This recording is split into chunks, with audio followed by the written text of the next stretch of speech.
Ya, teman-teman dan Bu Endah, pada hari ini kita akan bahas tentang suara hati dalam panggilan hidup manusia. Nah, kira-kira apa sih yang menggerakkan suara hati itu? Apa landasannya sehingga suara hati itu bisa bebas untuk bertindak? Nah, suara hati pada dasarnya bebas bertindak dengan dasar adalah nurani. Landasan kebebasan suara hati adalah nurani. Apa itu nurani? Nah, nanti kita akan mempelajarinya. Selanjutnya, Bu.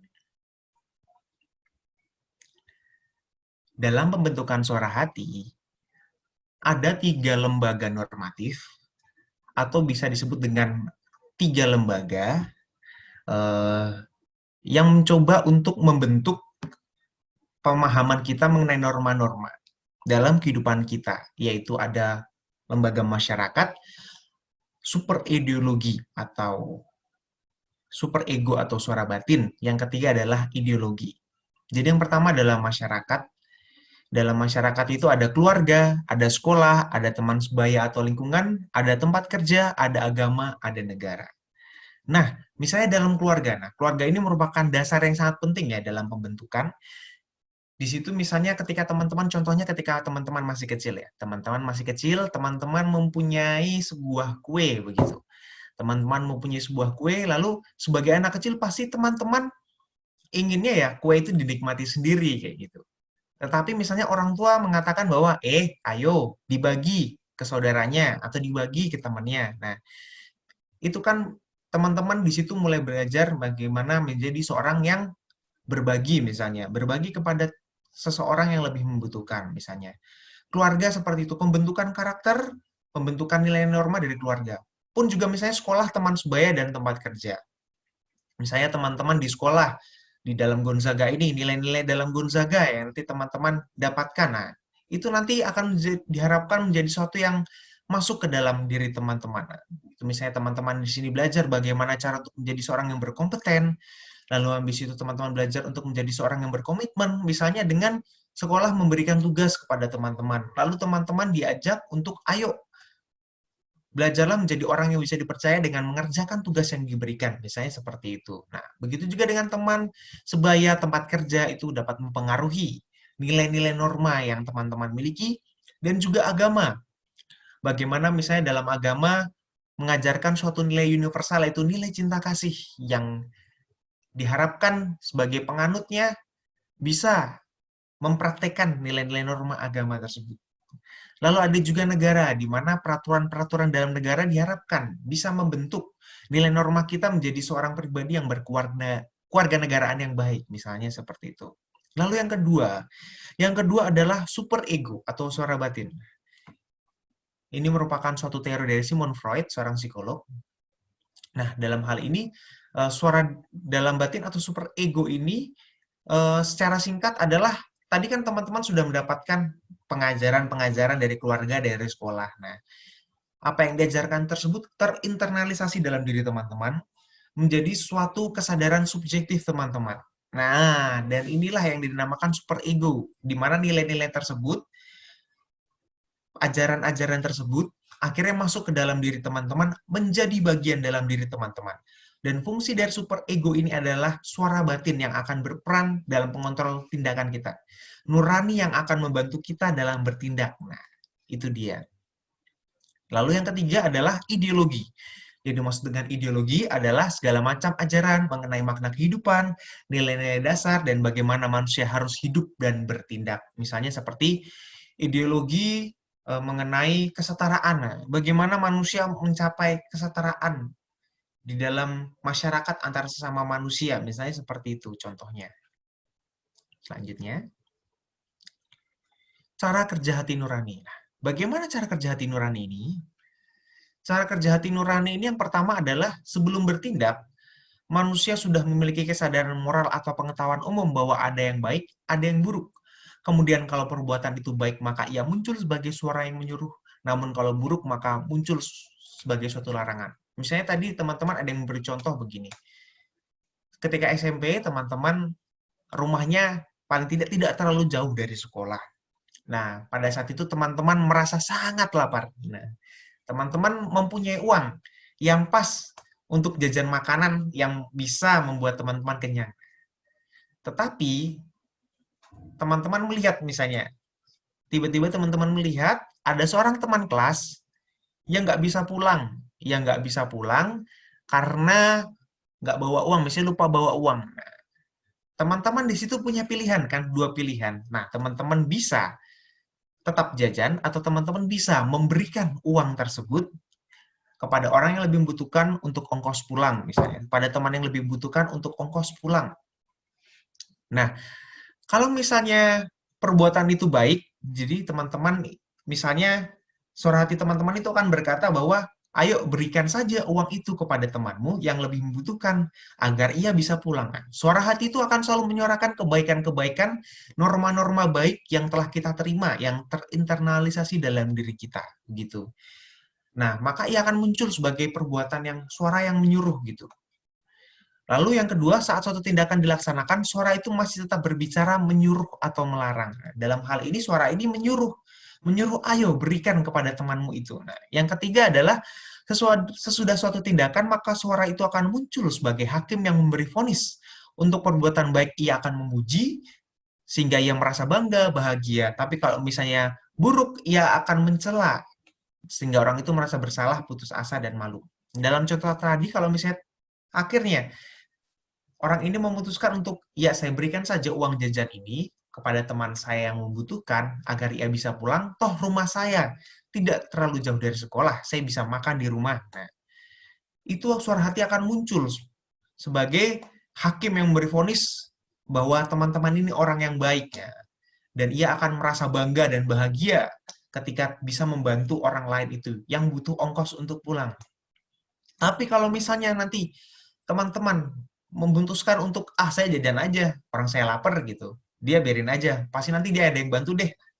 Itu suara hati akan muncul, memberi hakim, memberi vonis menjadi hakim yang membuat seseorang merasa, teman-teman ini merasa diri yang buruk, diri yang membuat teman-teman merasa putus asa, malu, kecewa dengan diri sendiri, ada penyesalan seperti itu. Nah, itu dari suara hati begitu cara kerjanya. Selanjutnya. Nah, dari contoh tadi kita tahu bahwa sifat suara hati itu ada yang negatif, ada yang positif. Yang negatif adalah karena suara hati ini kan suara yang penuh otoritas yang mencela perbuatan yang tidak sesuai dengan kewajiban moral. Nah, justru celaan itu menimbulkan rasa yang mendalam sedih dan kecewa. Seperti contohnya tadi, kalau misalnya teman-teman pada akhirnya memutuskan untuk jajan aja misalnya. Nah, di situ kan suara hati itu muncul sebagai suara yang mencela gitu. Suara hati muncul sebagai suara yang mencela, yang membuat teman-teman itu merasa sedih, kecewa begitu, menyesal. Nah, tapi kalau misalnya sifat positifnya adalah suara hati ini juga hadir sebagai suara yang punya otoritas untuk mengesahkan, memuji, mendorong seseorang melakukan suatu tindakan yang sesuai dengan kewajiban moral. Kalau teman-teman memilih untuk membantu teman ini gitu, wah dia akan memberikan suara bahwa teman-teman ini seorang yang baik dan akan memberikan rasa bangga, bahagia, kepuasan karena telah menolong orang lain. Begitu teman-teman. Selanjutnya,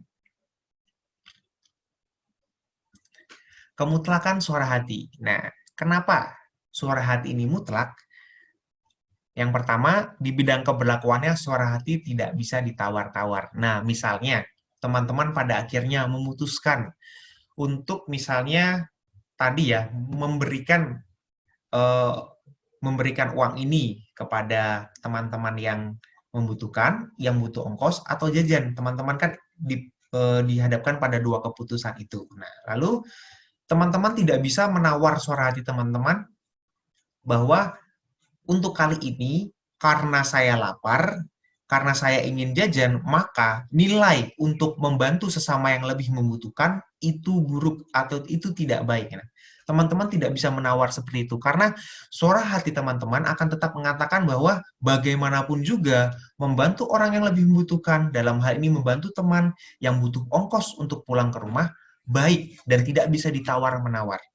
Lalu yang kedua adalah suara hati yang mengatur dalam hati kita tidak dapat dibungkam oleh pertimbangan-pertimbangan yang sepintas menguntungkan diri kita. Nah, misalnya kayak tadi, suara hati ini nggak bisa dibungkam oleh pertimbangan-pertimbangan bahwa misalnya saya pada saat ini sangat lapar sekali loh. Kan saya kan lapar cuma kali ini doang gitu loh. Gitu. Maksudnya pada kesempatan ini doang saya lapar gitu. Yang lain enggak deh, saya bantu kalau misalnya ada yang membutuhkan. Enggak bisa kayak gitu, teman-teman. Bagaimanapun juga, teman-teman tidak bisa suara hati itu dibungkam oleh pertimbangan-pertimbangan seperti itu yang sekilas menguntungkan diri. Nah, yang ketiga adalah suara hati tidak dapat diajak berdamai dengan pertimbangan-pertimbangan bahwa orang lain pun ada yang berbuat sama. Misalnya, teman-teman pada akhirnya melihat bahwa, ah, si B temannya yang lain, si B ini toh dia jajan tidak membantu teman yang butuh ongkos untuk pulang ini, padahal dia juga tahu. Nah, berarti saya juga berhak dong, misalnya seperti itu. Nah, suara hati tidak bisa ditawar seperti itu, tidak bisa diajak berdamai dengan pertimbangan-pertimbangan seperti itu. Karena suara hati akan tetap mengatakan bahwa bagaimanapun juga membantu orang yang lebih membutuhkan itu baik dan penting, begitu. Lalu, pada akhirnya suara hati juga nampak saat berhadapan dengan ideologi, di mana suara hati bersikap kritis terhadap apa yang diajarkan oleh ideologi. Jadi ideologi-ideologi pemahaman-pemahaman yang ada, itu suara hati teman-teman akan mengkritisi apakah memang benar sesuai dengan apa nilai-nilai yang telah teman-teman pegang, yang telah ditanamkan dalam teman-teman, dalam hidup teman-teman. Gitu. Selanjutnya, nah, gimana sih cara mengembangkan suara hati nurani kita? Pertama ada dimensi kognitif atau pengetahuan, dengan belajar nilai-nilai moral. Yang kedua adalah dimensi afektif atau pemahaman, yaitu membangun kehendak, niat untuk bertindak moralis. Yang ketiga ada dimensi psikotorik atau tindakan perwujudan, dari pemahaman akan pengetahuan moral dengan kehendak atau niat bertindak moralis. Misalnya seperti ini teman-teman. Teman-teman pada akhirnya belajar, entah dari orang tua atau membaca buku, bahwa bersifat sopan, bersifat ramah kepada orang yang lebih tua, kepada orang-orang yang ada di sekitar teman-teman, merupakan suatu hal yang penting. Nanti misalnya demi kehidupan teman-teman, demi pergaulan, demi karir, itu suatu hal yang penting. Teman-teman dikasih tahu gitu, belajar kayak gitu. Pada akhirnya dalam dimensi afektif atau pemahaman, teman-teman membangun niat. Oh, kalau begitu, maka yang namanya bersifat rahmah, yang namanya bersifat untuk hormat kepada orang yang lebih tua, orang-orang yang ada di sekitar kita, itu penting. Maka dari situ, teman-teman mempunyai niat. Yang ketiga adalah dimensi psikomotorik, di mana pada akhirnya teman-teman berjuang, berusaha untuk misalnya menjadi orang yang menghormati orang yang lebih tua, ramah misalnya dengan menyapa terlebih dahulu, dengan melemparkan senyum terlebih dahulu dengan orang-orang yang ada di sekitar teman-teman. Begitu. Selanjutnya. Nah, tingkat perkembangan suara hati. Nanti akan menyambung dengan materi yang disampaikan oleh nanti baik Frater Moses, Bu Endah maupun Frater Adit gitu. Pertama ada tingkat 1 itu tingkat normatif. Tingkat 2 itu realitas goyah. Yang tingkat ketiga matang atau dewasa. Dalam tingkat pertama normatif misalnya. Di sini cirinya hanya mengikuti aturan atau norma, tidak dilandasi kesadaran. Misalnya contohnya, tadi anak kecil tadi ya, teman-teman masih kecil mempunyai kue, lalu habis itu teman-teman ingin berbagi kepada teman yang lain. Nah, teman-teman pasti kalau disuruh, kalau misalnya punya keinginan sendiri untuk berbagi gitu, sebagai anak kecil nggak mungkin, karena maunya ya kue ini buatku, untukku gitu. Tapi di situ, pada tahap awal ini teman-teman disuruh atau misalnya diminta oleh orang tua, ayo berbagi. Nah, di situ teman-teman pada tahap hanya mengikuti aturan atau norma yang tidak dilandasi kedasaran. Hanya berdasarkan perintah saja atau anjuran instruksi dari orang tua atau orang yang lebih dewasa daripada kita. Lalu yang tingkat kedua adalah realitas goyah, di mana kita sudah sadar akan nilai manusiawi, takut akan risiko, butuh penerangan atau pemantapan. Pada akhirnya, misalnya dalam perkembangan hidup teman-teman, semakin seiring teman-teman bertumbuh, teman-teman sadar bahwa yang namanya berbagi itu merupakan suatu nilai kemanusiaan yang penting.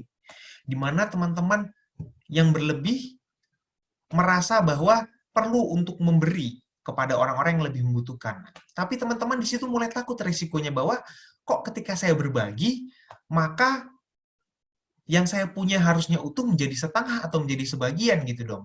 Berarti apa yang seharusnya saya miliki utuh menjadi berkurang dong. Nah, teman-teman mulai akan takut di situ ada risiko, lalu butuh penerangan atau pemantapan bagaimana. Dan pada akhirnya setelah melewati fase ini ada pada tingkat 3 yaitu matang atau dewasa. Di mana pada akhirnya teman-teman sadar dalam hidup spiritual ada penderitaan di dunia misalnya. Teman-teman sadar misalnya dalam berbagi ini bahwa oh iya, memang kalau misalnya saya berbagi, pada akhirnya saya harus mengurangi jatah saya yang seharusnya penuh dan memberikannya kepada orang lain. Tetapi teman-teman sadar bahwa oh itu merupakan memang tanggung jawab saya sebagai seorang yang berlebihan gitu, yang mempunyai lebih. Itu merupakan tanggung jawab saya. Dan di situ teman-teman akan menjadikan sesuatu itu sebagai suatu hal yang menjadi pedoman untuk bertindak gitu teman-teman. Selanjutnya. Nah, lalu apa sih sebenarnya fungsi suara hati dengan begitu? Secara singkat berarti fungsi suara hati yang pertama adalah sebagai pedoman atau pegangan dan norma untuk menilai suatu tindakan, apakah tindakan itu baik atau jahat. Nah, yang kedua, memberi pegangan atau peraturan-peraturan konkret dalam hidup sehari-hari, sehingga kritis dalam menghadapi permasalahan hidup dan bahkan berani melawan arus zaman yang tak bermoral. Yang ketiga, menyadarkan manusia akan nilai dan harga dirinya atau martabatnya. Contohnya seperti ini, misalnya nilai berbagi tadi. Teman-teman pada akhirnya mempunyai pegangan atau pedoman untuk berbagi, itu misalnya berbagi yang baik, itu ya tanpa pamrih gitu. Teman-teman pada akhirnya mempunyai suatu tindakan, suatu pedoman yang pada akhirnya dapat menilai ketika seseorang berbagi, ini tindakan baik atau tindakan jahat. Ini tindakan tulus atau tidak tulus, begitu. Yang kedua, pada akhirnya memberi pegangan atau peraturan-peraturan konkret.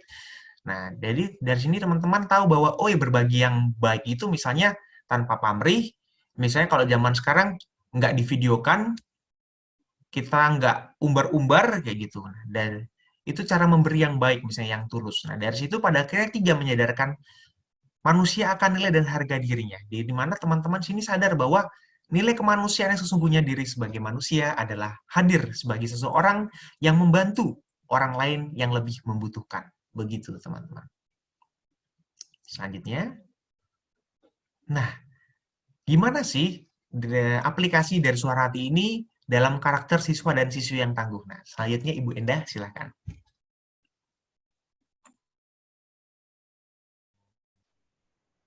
Baik, kita akan memahaminya lebih lanjut ya. Sudah dijelaskan oleh Frater Alfon dengan begitu lengkap, step by step. Semoga kalian tahu ya. Nah, di dalam penjelasan Frater Alfon tadi dijelaskan bahwa ada 3 lembaga normatif, salah satunya masyarakat, termasuk sekolah.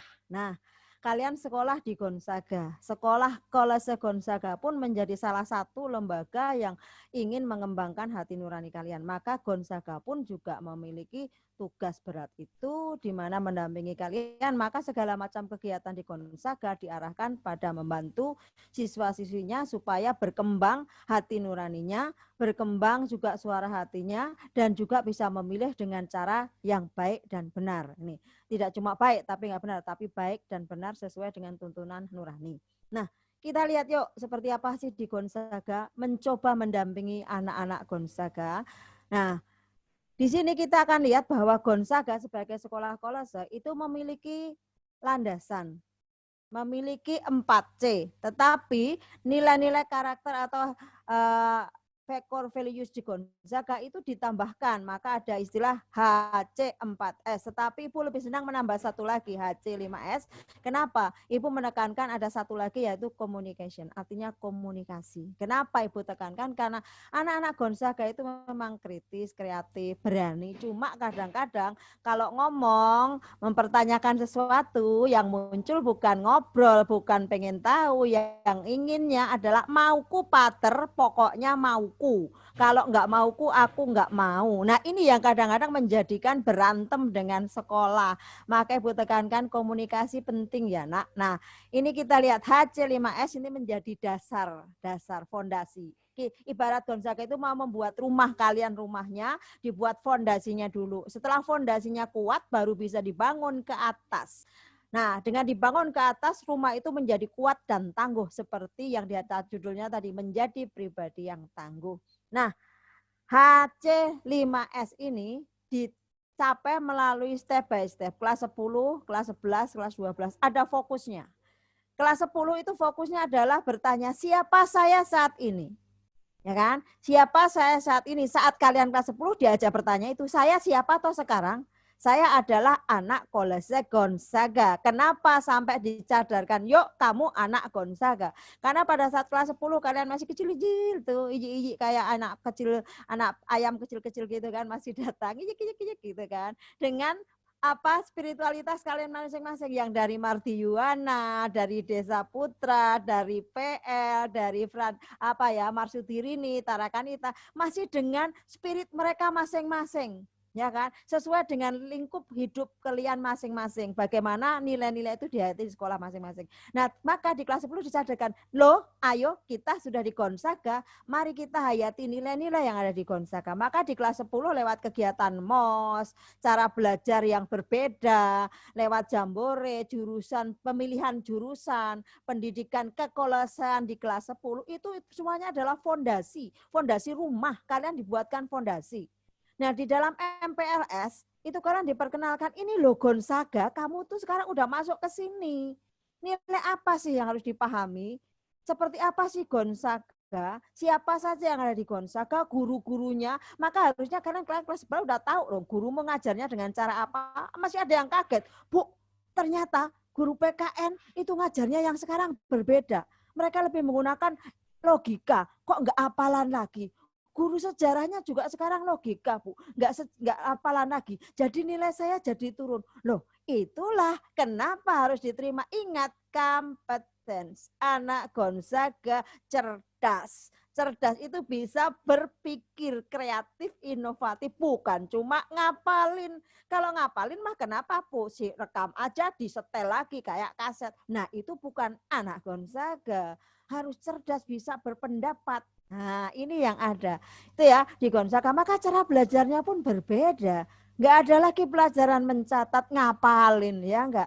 Kemudian dipertegas lagi fondasi itu, jamboren. Lo anak Gonzaga, kalian anak Gonzaga, apa di Gonzaga? Nilai-nilai itu tadi 4C dihayati benar.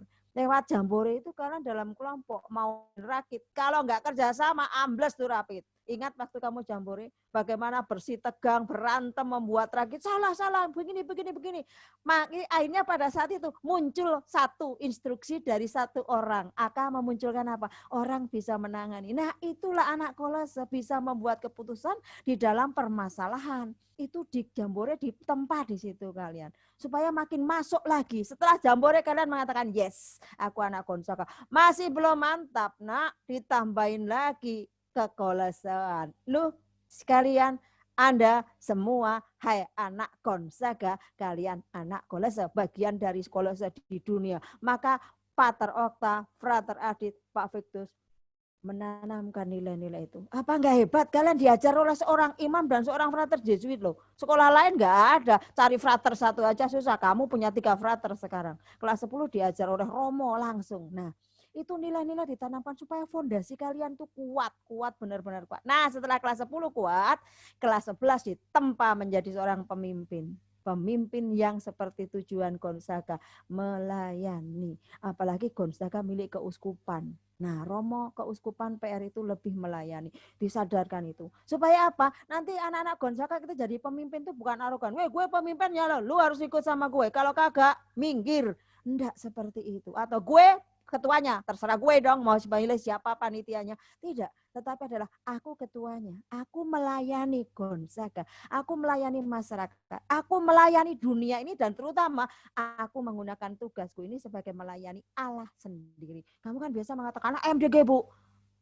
Oh, nggak bisa ngerjain soal ulangan AMDG. Masa Tuhan dikasih yang tidak bagus? Ya harusnya itu yang terbaik yang diberikan Tuhan. Jangan, ini loh, kelatahan kalian bilang AMDG itu loh kadang bikin gemes.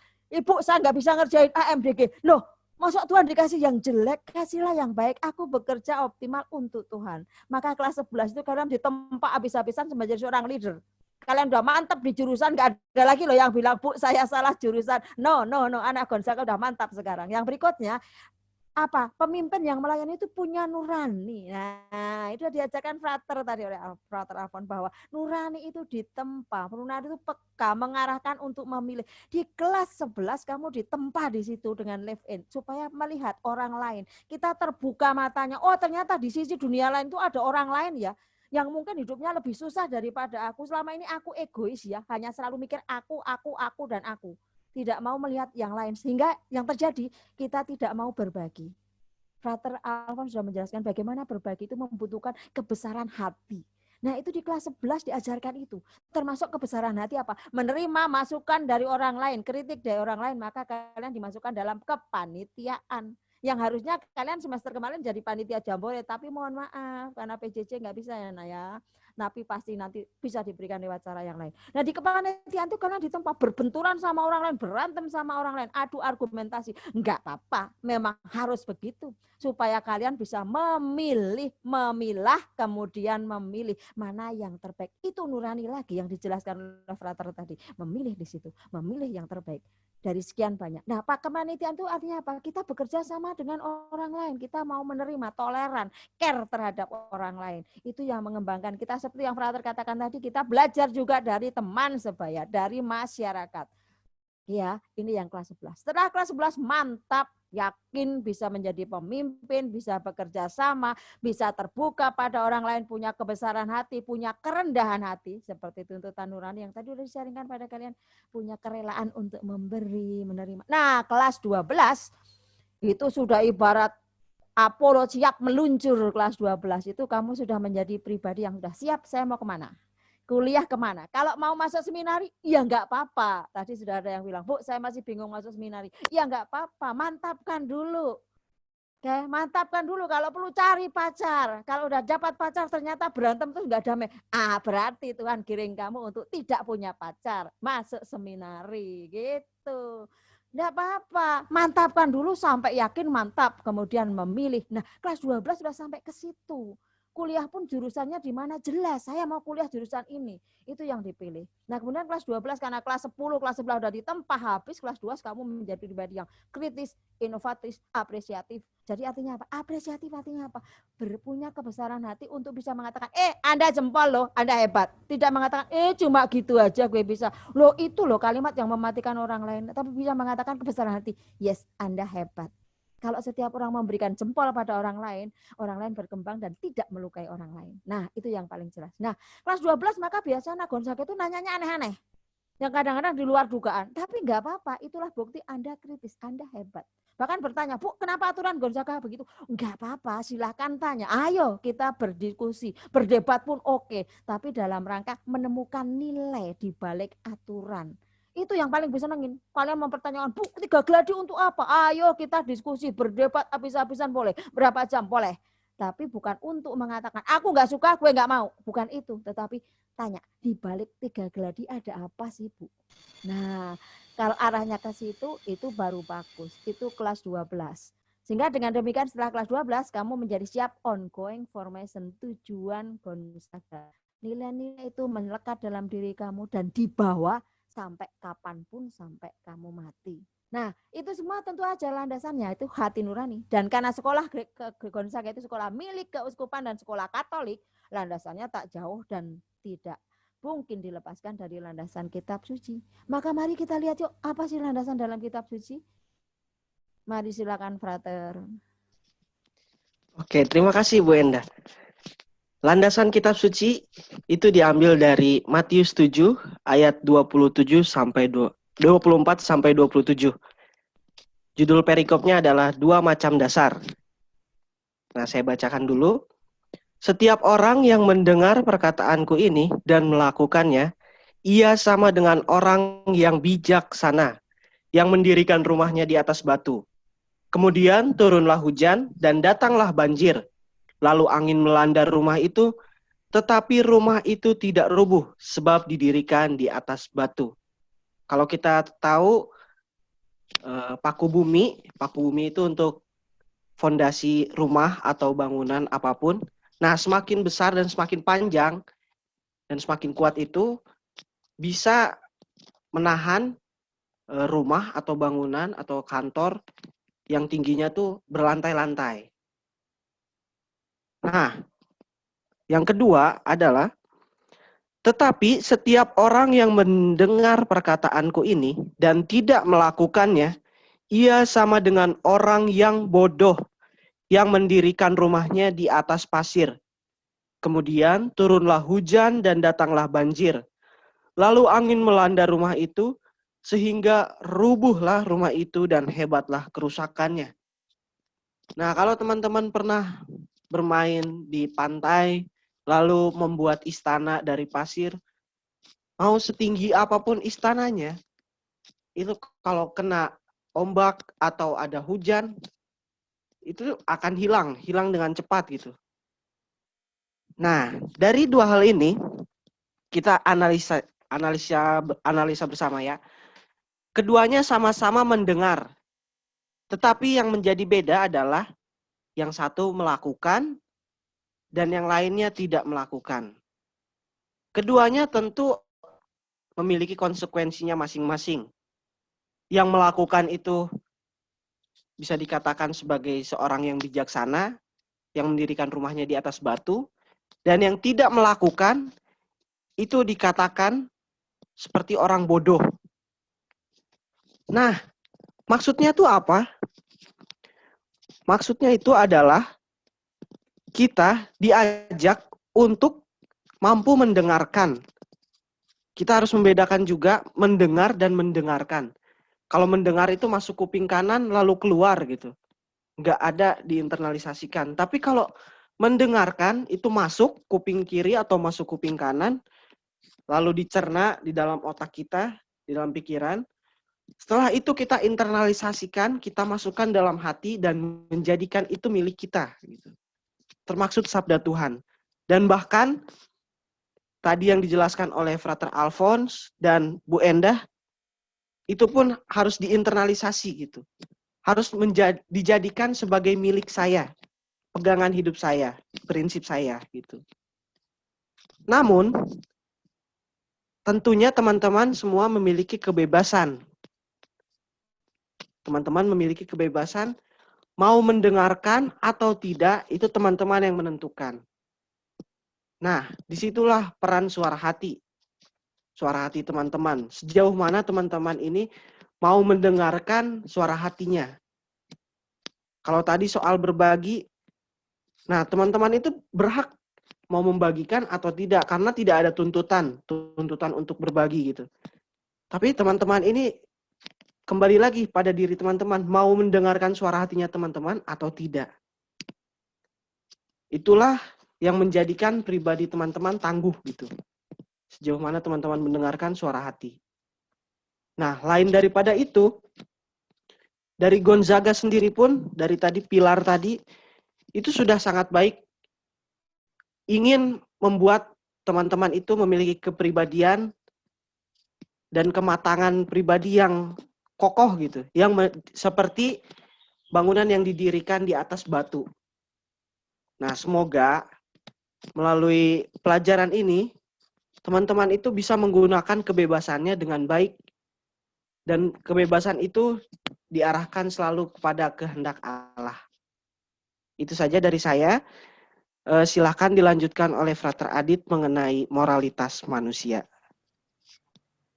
Oke, terima kasih Frater Moses. Sebelum saya masuk ke apa yang akan saya jelaskan, karena sudah ada banyak materi yang telah disampaikan, saya ingin cek dulu deh. Cek. Kayak di itu ya, kayak di TikTok tuh ya. Suara hati cek. Nah, sih.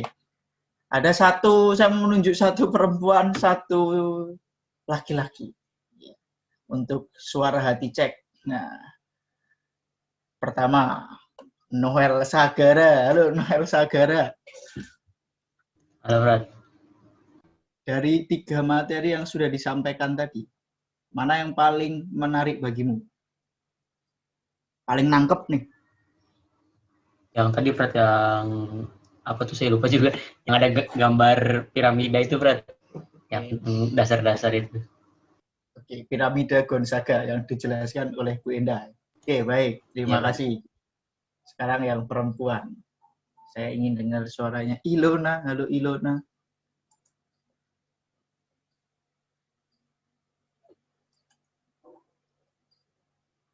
Ada nggak ini? Nggak ada ya? Tadi kiranya ada. Atau salah kelas itu? Izin ke toilet tadi, Fat. Bener kok, Fat. Oh, ada. Bener ya? Oke, berarti ganti deh. Bukan rezekinya berarti ini. Oke, saya ingin mendengar teman satu epidermis saya. Gisela Cinta Mileta. Halo Mili. Ini teman jambore saya ini. Mili, halo. Sama pertanyaannya Mili, sama kayak yang saya tanyakan ke Noel Sagara. Apa yang paling menarik, yang kamu paling tangkap, dan bisa kamu bungkus? Apa ya? Sama sih ini. Yang piramida Gonzaga itu main menarik. Oke, piramida Gonzaga. Oke, terima kasih. Terima kasih kepada Noel Sagara dan Mili untuk jawabannya terkait dengan itu. Itu juga terkait dengan perkembangan suara hati, perkembangan yang akan saya jelaskan. Ini soal perkembangan ya, Bu Indah menjelaskan soal perkembangan kalian dari proses pengenalan, leadership, kemudian kreativitas, bisa memilih gitu ya. Itu adalah perkembangan juga. Saya juga ingin menjelaskan selama kurang lebih, semoga tidak lebih dari 10 menit, soal perkembangan moral manusia gitu ya. Apa yang akan saya jelaskan ini sangat terkait dengan suara hati yang sudah dijelaskan oleh Frater Alphonse. Jadi kematangan hati nurani selalu dipengaruhi oleh perkembangan moralitas manusia. Tadi Frater Alphonse sudah menjelaskan soal 3 tingkat perkembangan suara hati. Apa saja 3 tingkatnya? Tingkat normatif, tingkat realitas goyah, dan tingkat sudah dewasa atau matang. Oke, lanjut Bu Endah. Nah, apa yang akan saya jelaskan ini berdasarkan dari teori Lawrence Kohlberg. Dia psikolog Amerika. Dia melakukan penelitian ini tahun 1958 dan sampai saat ini masih sangat relevan gitu ya.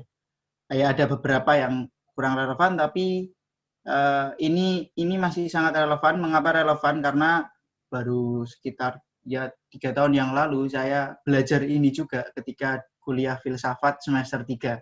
Nah, kalian sudah mencicipi ini. Mencicipi materi kuliah filsafat semester 3. Ya, mencicipi, pengantar gitu ya, pengantar. Sudah ada yang merasa waduh, berarti kan hebat nih ya, Gonzaga hebat. Oke, tingkat pertama itu ada 3 tingkat. Tingkat prakonvensional, tingkat konvensional, tingkat pasca. Jadi pra konvensional lalu pasca konvensional. Jadi ada 3 tingkat. Nah, masing-masing tingkat atau disebut juga pra-adat. Masing-masing tingkat itu ada 2 tahapan. Nah, sekarang saya akan mulai yang pertama dulu, tingkat prakonvensional. Nah, ini lingkupnya masih lingkup rumah ya. Kalian bisa bayangkan konteksnya adalah konteks di rumah usia 1 sampai 5 tahun. Tahap orientasi, hukuman, dan kepatuhan. Ini contohnya mudah. Jadi ini pokoknya di tingkat ini tuh masih egois pokoknya. Pokoknya pusatnya masih di aku semua. Di tingkat ini, coraknya seperti itu. Dan di tahap pertama, orientasi hukum dan kepatuhan, itu ya intinya ABS gitu ya. Asal bapak senang, asal ibu senang. Pokoknya saya bertindak itu asal mereka senang gitu. Ya, misalnya saya contoh gitu ya. Saya tuh hobi bermain sepak bola di dalam rumah. Rumah saya itu agak panjang modelnya, ada beberapa pintu. Saya dengan kakak saya tuh sering banget main bola di situ. Tapi kalau ada eyang kakung saya nggak berani main bola. Saya nunggu main bola di dalam rumah ketika eyang kakung saya itu pergi atau berada di depan rumah gitu ya. Jadi nggak keganggu. Kalau ada eyang kakung pasti dimarahin gitu. Nah itu kalau nggak ada otoritas, kalau nggak ada hukum di sini adalah orang tua itu ya. Ya saya akan main saja. Tapi ketika ada ya saya nggak berani. Nah itu orientasi hukuman dan kepatuhan. Yang kedua adalah tahap relativitas instrumental atau untung rugi. Saya melakukan ini ya kalau ini menguntungkan bagi saya. Kalau ini bermanfaat bagi saya baru akan melakukan ini. Gitu ya. Jadi saya melakukan sesuatu kalau ada syaratnya. Syaratnya ya harus menguntungkan untuk saya gitu ya. Nah, ini berarti kalau kalian masih dalam tahap pemikiran ini, masih berada di sini, berarti kalian itu masih dalam tahap pra-adat sebenarnya teman-teman. Coba refleksikan. Jadi apa yang saya sampaikan ini semoga tidak hanya sekedar menjadi teori, tetapi menjadi kacamata refleksi ya. Kira-kira aku ada di mana? Jadi ini yang bisa proses internalisasi teori itu seperti itu. sebagai bahan refleksi saya itu. Oke, lanjut Bu Endah. Sekarang tingkat yang kedua, tingkat konvensional atau tingkat adat. Kalau tadi lingkupnya rumah, ini sudah berkembang. Kelompok sosial. Kelompok sosial itu apa? Sekolah misalnya. SMA Kolese Gonzaga.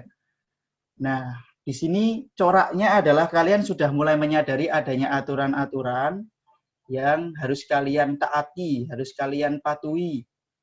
Karena demi penyesuaian diri dengan kelompok, demi keakraban, demi diterima oleh kelompok sosial, demi diterima oleh komunitas 11 IPS 3, demi diterima di kelompok cheers, di kelompok dance, di kelompok futsal, di kelompok warper misalnya itu ada komunitas-komunitas semacam itu. Nah, itu cirinya di situ, sadar bahwa itu ada nilai-nilai yang ingin aku taati. Deminya alasannya adalah demi diterima, demi akrab, demi dianggap baik. Nah, lihat ya motivasinya di situ ya, demi keakraban, demi dianggap baik. Oke, saya akan perjelas di tahap pertama dengan contoh. Tahap penyesuaian diri dengan kelompok sosial. Ya, tadi saya sudah menyinggung soal misalnya saya harus mengikuti tradisi-tradisi atau kebiasaan-kebiasaan yang ada di dalam komunitasku. Misalnya saya ikut komunitas futsal putri. Oh ya, ternyata setiap bulan sekali itu komunitas futsal putri itu nonton bareng pertandingan futsal misalnya. Nah, saya harus ikut itu demi saya diterima di dalam kelompok itu. Kalau saya nggak ikut, nanti takutnya saya tidak diterima dalam kelompok itu.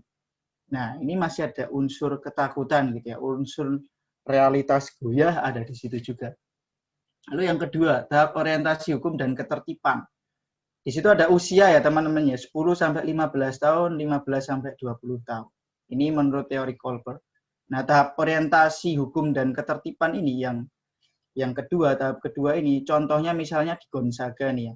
Ya saya tertib aturan demi dianggap baik oleh moderator. Saya akan berangkat 7.00 supaya tidak mendapatkan hukuman, supaya tidak perlu untuk nulis ribet-ribet di moderator, supaya tidak bertemu dengan Frater Aditya atau Sensei Boima atau Pak Yu, nah, gitu ya. Supaya tidak dimarah-marahi. Tapi belum bisa melihat ada apa sih di balik aturan itu, hanya sedikit. Ya, saya taat supaya saya dianggap baik. Orientasi hukumnya itu. Jadi masih asal, kalau tadi kan asal Bapak senang, kalau di sini mungkin asal moderator senang, AMS. Ya.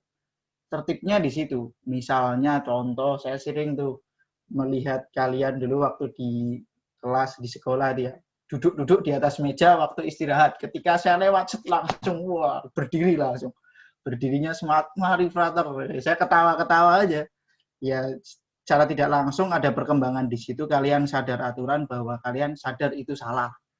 Tapi belum bisa sampai mengapa itu salah. Mengapa kok tetap saya lakukan. Oke, itu tingkat konvensional atau tingkat adat.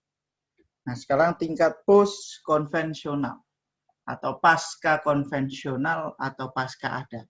Ini cirinya, kalau tadi yang pertama adalah lingkup keluarga, kedua adalah lingkup komunitas yang lebih sempit, sekolah, adat kalian, kelompok kalian. Lalu ini lebih skupnya adalah komunitas global, dunia, gitu ya. Saya bisa melakukan apa, menyumbangkan apa, what can I do for you, for the world, misalnya. Pemikiran apa, sumbangsi apa. Nah, ini itu ada di tingkat pasca konvensional. Cirinya satu yang bisa kalian langsung tandai di sini adalah soal bagaimana aku memperjuangkan nilai. Saya tahu nilai apa yang aku perjuangkan gitu ya. Di balik semua aturan-aturan itu. Saya tahu saya berbuat demikian itu karena apa? Bukan karena hanya taat kepada